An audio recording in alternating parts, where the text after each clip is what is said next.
చింతల వెంకటరమణ దేవాలయం విశిష్టత గురించి తెలుసుకుందాం. చింతల వెంకటరమణ దేవాలయం అనంతపురం జిల్లా తాడపత్రిలో ఒక ప్రాచీన వైష్ణవ దేవాలయం. ఈ ఆలయం పెన్నా నది ఒడ్డున సుమారు 5 ఎకరాల స్థలంలో విస్తరించి ఉంది. విజయనగర రాజుల కాలంలో నిర్మించబడి ఉంది. ఈ ఆలయానికి ప్రౌఢరాయలు కాలంలో తాడిపత్రిని పాలిస్తున్న పెమ్మసాని రామలింగనాయుడు తిమ్మనాయుళ్ళు 1510-1525 మధ్యలో నిర్మించారు. విజయనగర నిర్మాణ శైలిలో ఉన్న ఈ ఆలయాన్ని నిర్మించడానికి ప్రత్యేకంగా వారణాసి నుండి శిల్పాలను రప్పించారు. ఈ ఆలయం ఉన్న ప్రదేశంలో పూర్వం చింత చెట్లు ఎక్కువగా ఉండటం వల్ల విగ్రహం చింత చెట్టు త్వరలో దొరకడం వల్ల ఇక్కడ స్వామిని చింతల తిరువెంగళనాథ స్వామి అని పిలిచేవారు. క్రమంగా చింతల వెంకటేశ్వర స్వామి లేదా చింతల వెంకటరమణ స్వామి అని పిలుస్తున్నారు. కొంత శిథిలమైన కళ్యాణ మండపాన్ని 1800 ప్రాంతంలో అప్పటి కలెక్టర్ థామస్ మాన్రో మరమ్మతులు చేయించి ప్రభుత్వ నిధులతో ఆలయ నిత్య పూజాధికారులను నిర్వహించనట్లు ఏర్పాట్లు చేశారు. గర్భగుడిలోని మూలమూర్తి విగ్రహం సుమారు 10 అడుగుల ఎత్తులో ఉంటుంది.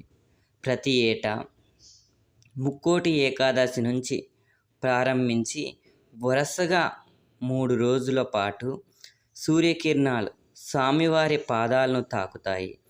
ఈ కిరణాలు స్వామి విగ్రహానికి సుమారు 70 అడుగుల దూరంలో ఉన్న రాతి రథంలోని రంధ్రాల గుండా ప్రవేశించి స్వామివారి మీద పడేలా ఏర్పాటు చేశారు.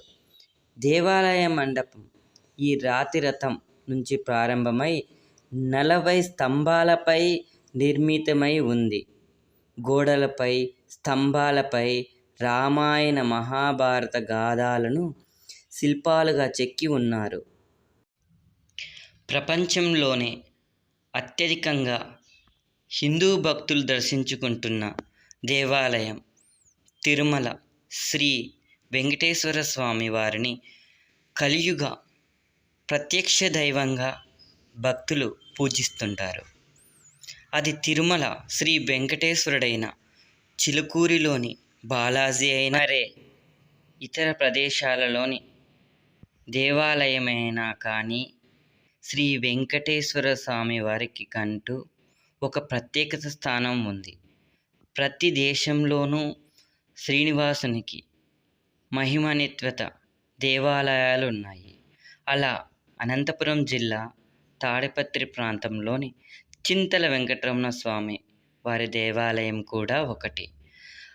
అద్భుతమైన శిల్ప సంపద అంటే గుర్తొచ్చేది ఉత్తరాదాన ఖజరహో, దక్షిణాదాన హళేబీడు, బేలూరులోని హోయలేశ్వర గుడి మరియు చెన్నకేశవాలయం. అటువంటి గుడులకు ఏమాత్రం తీసిపోని శిల్ప సంపద ఉన్న గుడులు తాడపత్రిలోని శ్రీ రామలింగేశ్వర స్వామి గుడి, చింతల వెంకటరమణ స్వామి గుడి. విజయనగర రాజుల కాలంలో నిర్మించిన ఈ ఆలయాలు నిర్మాణంలో ద్రావిడ శిల్ప శైలికి చక్కటి ఉదాహరణలు. రథంలో 4 అడుగుల గరుత్మంతుడి విగ్రహం ముకుళిత హస్తాలతో దర్శనమిస్తుంది.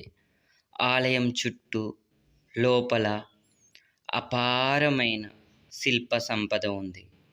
దేవాలయ మండపం ఈ రాతి రథం నుంచి ప్రారంభమై 40 స్తంభాలపై నిర్మితమై ఉంది కూడా. ఇది కూడా హంపీలోని విఠలాలయాన్ని పోలి ఉండటం విశేషం. గోడలపై, స్తంభాలపై రామాయణం, మహాభారతం, భాగవతం, శ్రీ మహావిష్ణువు అవతారాలతో కూడిన మొదలైన ఘట్టాలను చూపిస్తూ శిల్పాలు అత్యంత సౌందర్యంగా జీవం ఉన్నట్టుగా దర్శనమిస్తాయి. బ్రహ్మ, కుబేర, యక్ష, కిన్నెర, మానవమూర్తులు, గజ, తురగ, మర్కటాది బొమ్మల్ని చూడవచ్చు. హంసలు, చిలుకలు కూడ్యాలపై కనువిందు చేస్తాయి. కలియమర్తన కృష్ణరూపం అత్యంత రమణీయం.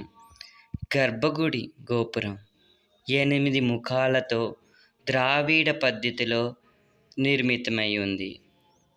గర్భగుడిలో మూలమూర్తి విగ్రహం సుమారు 10 అడుగుల ఎత్తులో ఉంటుంది. గర్భాలయంపై కప్పుకు బిగించిన అష్టదళ రాతి పద్మం ఒకప్పుడు తిరుగుతూ ఉండేదంటారు. గుడి గురించి ఇక తెలుసుకొని ఆస్థాన మండపంలోని కిష్కింధ చిత్రకూట సీతారాముల అరణ్యవాస ఘట్టాలను చూడవలసిందే.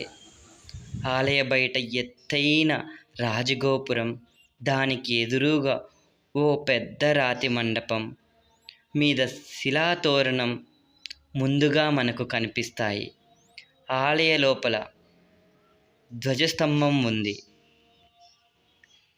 ఈ ఆలయ ప్రాంగణంలోని సీతారామస్వామి ఆలయం, పద్మావతి దేవాలయం, పన్నిదరాల్ వారి మందిరం, ఆంజనేయ స్వామి వారి మందిరం, అనంతవల్లి లక్ష్మీ చెన్నకేశవ స్వామి ఈ ఆలయాన్ని నిర్మించడానికి ప్రత్యేకంగా వారణాసి నుండి శిల్పాలను రప్పించారు. 16వ శతాబ్దం మధ్యకాలంలో విజయనగర సామ్రాజ్య పాలనలో ఈ దేవాలయం నిర్మించబడింది. 2వ పెమ్మసాని తిమ్మనాయుడు, వీర నరసింహరాయలు, శ్రీకృష్ణదేవరాయలు ఈ ఆలయాన్ని నిర్మించారు. తిమ్మనాయుడికి విష్ణువు కలలో కనపడి తాడపత్రిలో తన కోసం ఒక ఆలయం నిర్మించాలని చెప్పడంతో ఈ ఆలయాన్ని నిర్మించాడని చరిత్రకారుల అభిప్రాయం.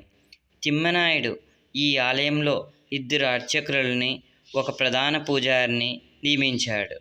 ఆలయానికి భూములు బహుమతిగా ఇచ్చాడు. చింతరాయ స్వామి ఆలయం విజయనగర నిర్మాణానికి ఉత్తమ ఉదాహరణలతో ఒకటిగా పరిగణించబడుతుంది. ప్రారంభ నిర్మాణం సాళువ రాజవంశానికి చెందినదిగా కాగా, కానీ ప్రవేశ స్తంభాలు తులువ రాజవంశానికి చెందినవి.